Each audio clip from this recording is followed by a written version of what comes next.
உங்களுக்கான இன்றைய பிரபஞ்ச வார்த்தை. பழக்கங்களின் சக்தி. ஆழ்மனம் பழக்கங்களை வைத்துதான் செயல்படுகிறது. நீங்கள் தினமும் மீண்டும் மீண்டும் செய்வது உங்கள் ஆழ்மனதில் நிரந்தரமாக பதிந்துவிடும்.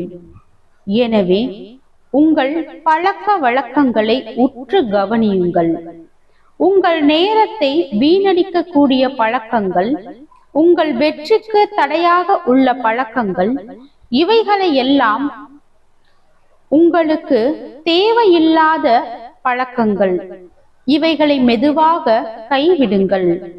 அதற்கு பதிலாக நல்ல பழக்கங்கள், உங்களிடம் உள்ள நல்ல விஷயங்களை இன்னும் அதிகப்படுத்துங்கள். புதிதாக சிறிய நல்ல பழக்கங்களை சேர்த்து கொள்ளுங்கள். சிறிய மாற்றமே உங்கள் வாழ்க்கையை பெரிதாக மாற்றும். வாழ்க வளமுடன்.